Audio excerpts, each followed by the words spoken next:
On this edition of Alberta Dugout Stories, the podcast, he might be only 25, but Dawgs Academy product Chris Shaw sure has racked up a lot of frequent flyer miles as he chases the baseball dream.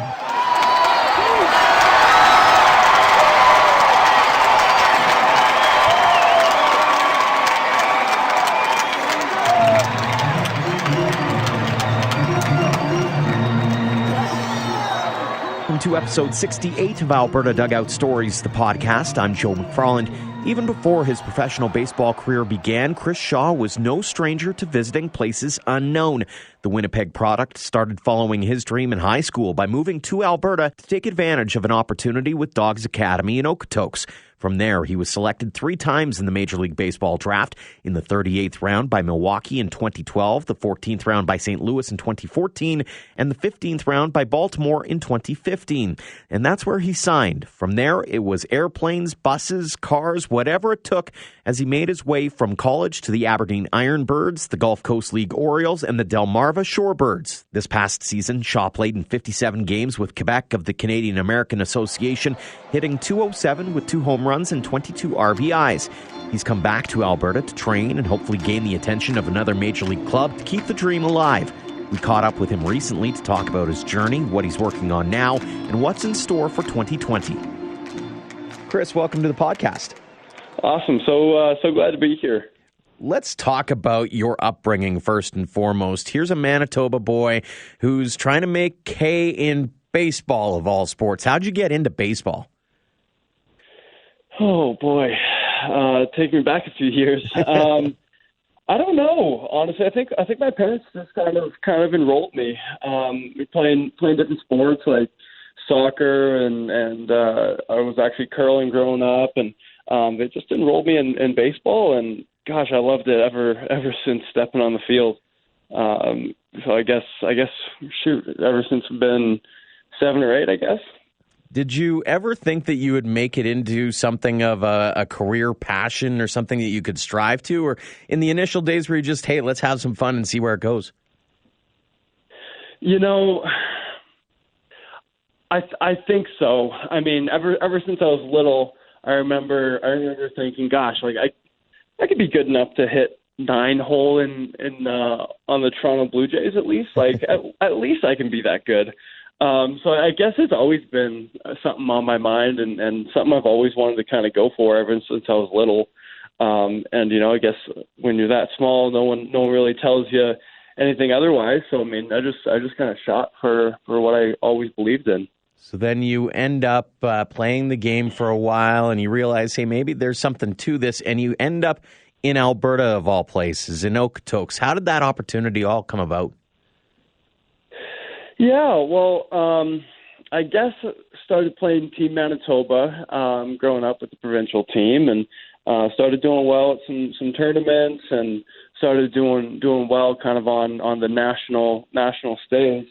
And I got invited to go play in Toronto with the Mizuno camp in the Rogers Center. So I got that invite out of Canada Cup, and did really well, showcased well for the week, and played well in the scrimmages, and I kind of got an opportunity to go play with Team Canada. I guess when I was 16 years old. So kind of out of that, my name got tossed out there, and people started kind of knowing who I was, a little kid from Manitoba. So I guess from that publicity, I got to go out to Okotoks and got to go out to Vauxhall and kind of see really what there was beyond Manitoba baseball. What'd you think when you eventually decided, hey, I'm going to go a couple provinces over and try to make some hay out here?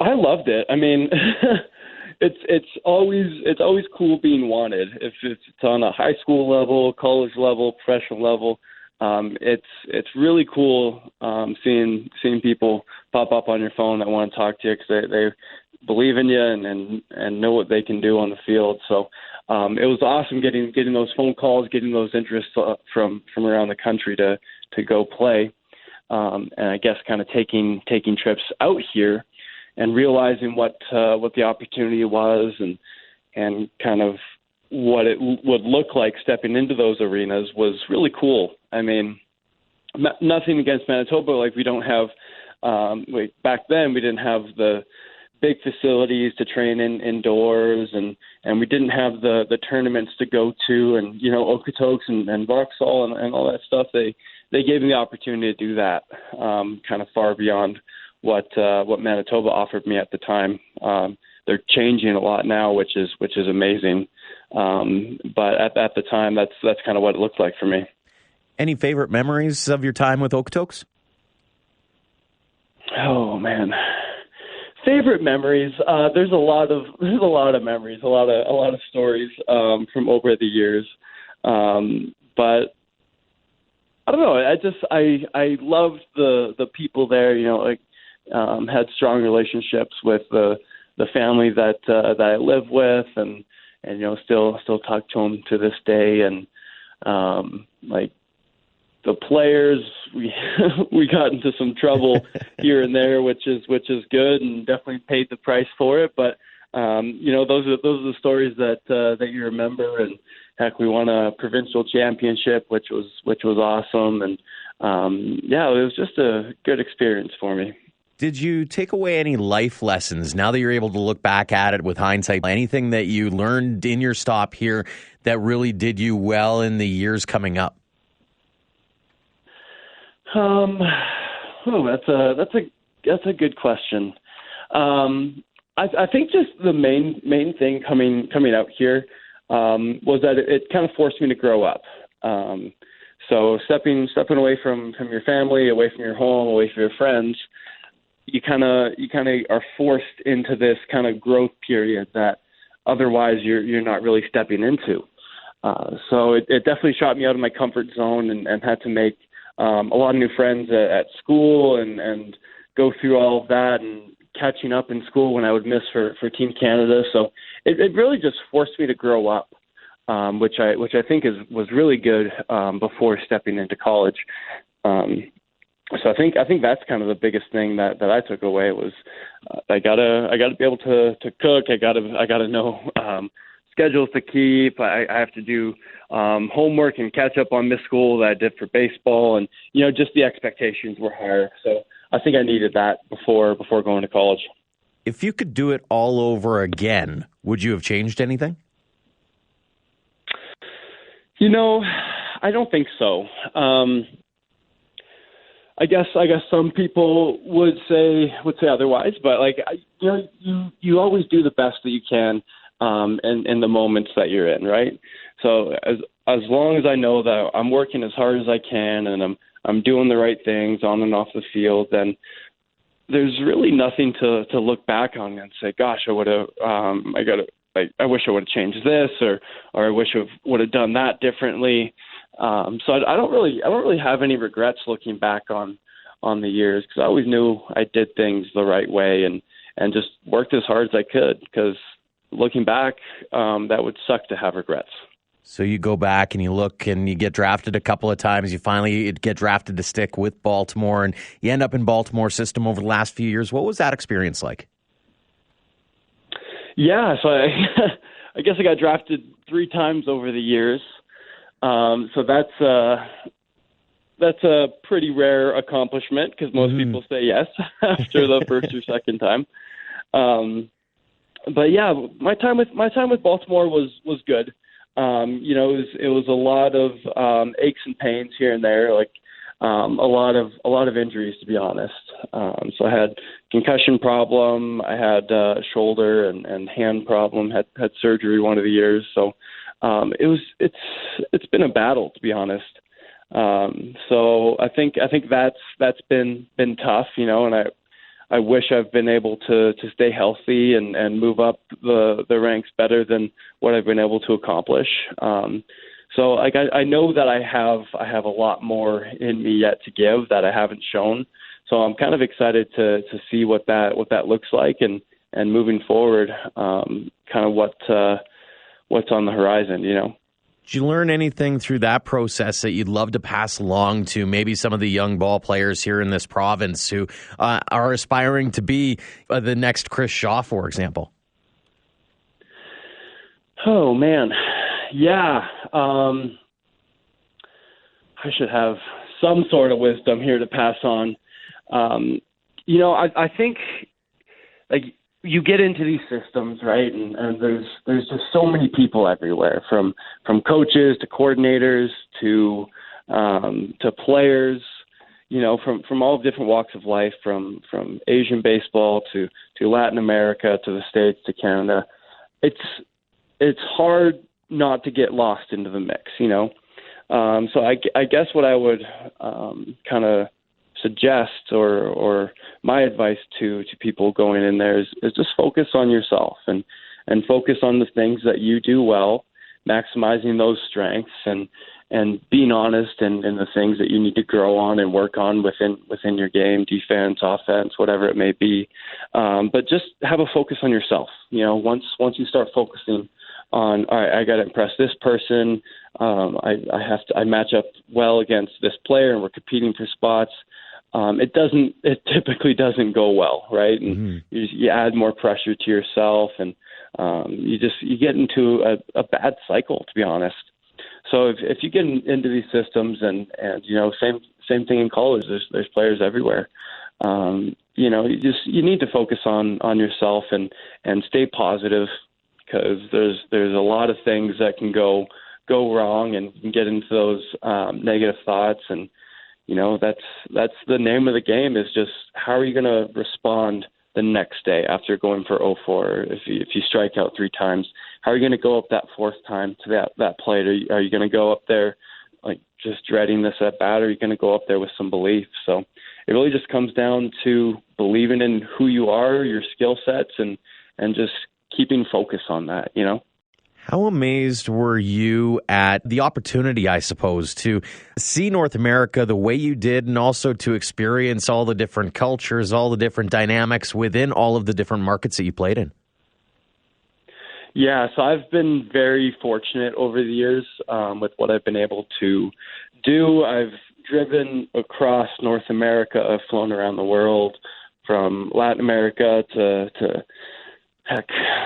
South America to Cuba to Korea. Like I've played everywhere, so I've been super fortunate and have created a lot of good memories. And it's things like that I'll take with me for the rest of my life, and just be thankful, because heck, I wouldn't have had those opportunities to go otherwise. And it's cool seeing the world and seeing how other people are brought up, and their culture and their food and kind of what they believe in, and it's so different from what your little world, like if you aren't getting out there and experiencing new things and talking and meeting new people, like your world stays small, right? And I think that's one thing that we all need to do, is kind of get outside those comfort zones and see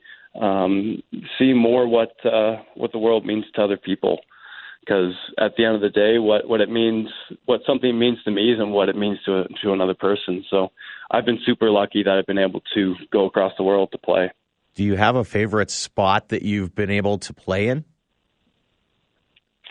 There's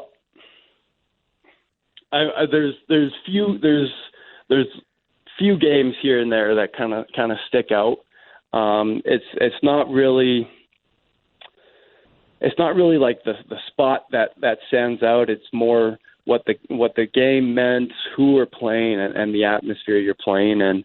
So I remember playing down in Colombia, in Cartagena there, and we were playing against Colombia, and it was the winner goes to the World Championships, trying to qualify, and wow, just the atmosphere that we were playing in, from the crowd.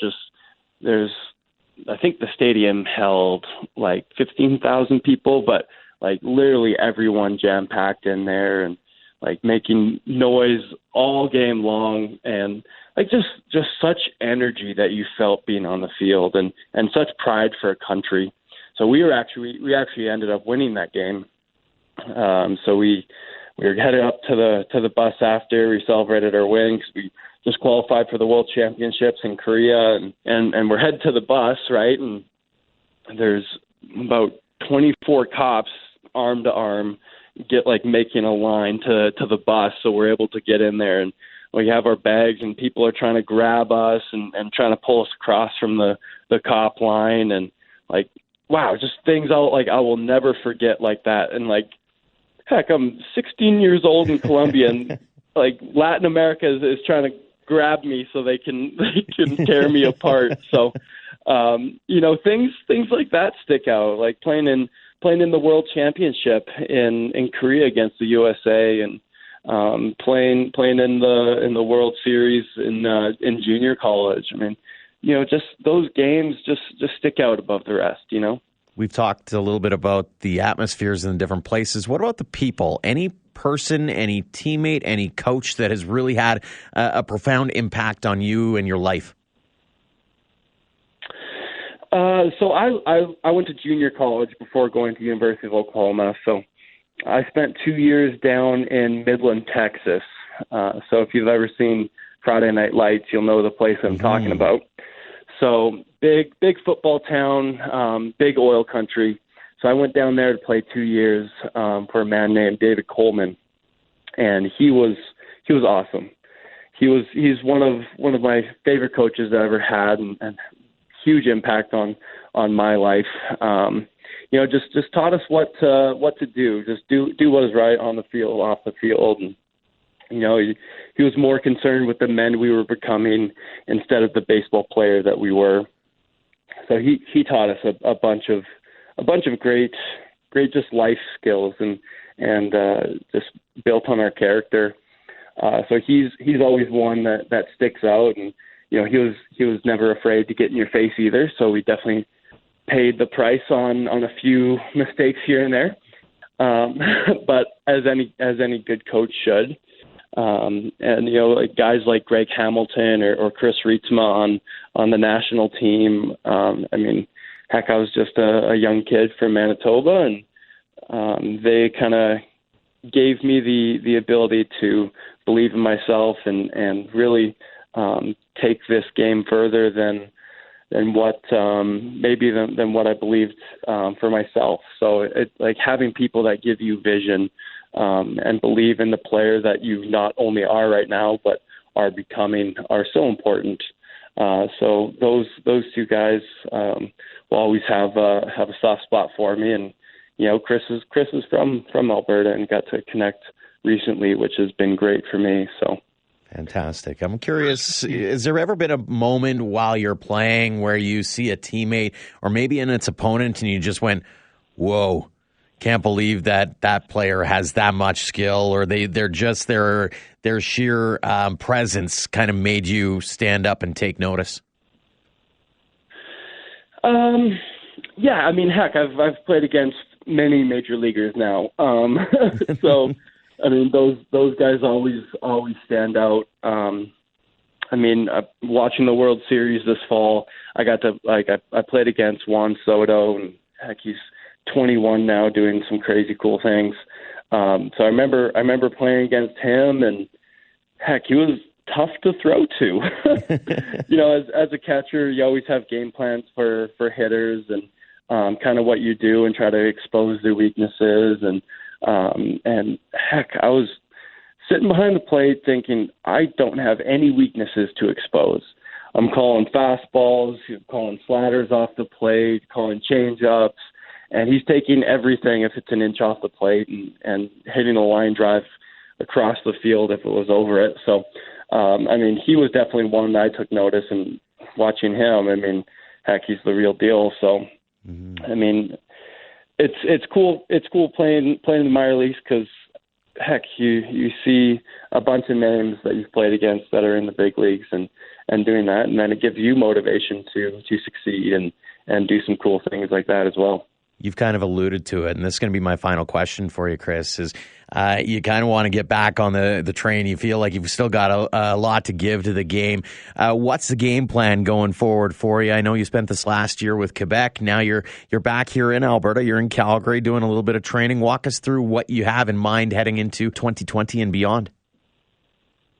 Yeah, like it all comes down to like just believing that you still have something to give, and like as far as it may be to the major leagues, like I feel like it's just one or two breaks away. So like I feel close, and I feel like it just takes that one person to believe in you, and all of a sudden everything changes.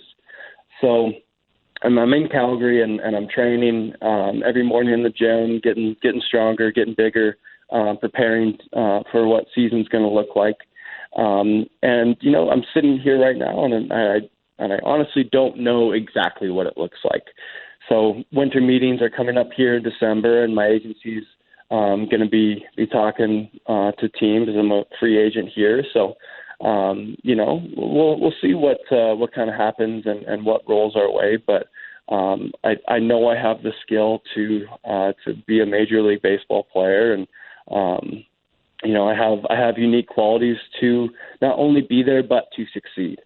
So as long as you believe in what you are and what you're able to do, then keep playing and see what there is. Because the time will come for all of us that we're no longer able to do what we're trying to do on the field. So those days will come, but I just know that it hasn't come yet for me. So I'm excited what the future holds, and it's kind of a blank slate for me right now. So that kind of excites me, because it gives you opportunity, and it kind of gives you a sense of the unknown, that you're ready for what comes your way. And I guess that's the last thing I'll say, is that like kind of opportunity presents itself to people that are ready for it, right? Mm-hmm. And that's just my job, is to be ready when the call is made. So that's kind of where I'm living and kind of what I'm doing at the moment. So I'll be ready for it. Looking forward to it, Chris. Well, all the best going forward, and thanks so much for joining us in the podcast and sharing some of your stories. Absolutely. I appreciate you having me on here. Again, thanks to Dawgs Academy product Chris Shaw for joining us this week. And as always, thanks to you for downloading and listening. A quick programming note for you. We have one more episode planned for the 2019 season, and then we'll be taking a 2-week break to let you focus on what's important in life, being family, friends, and the Christmas season.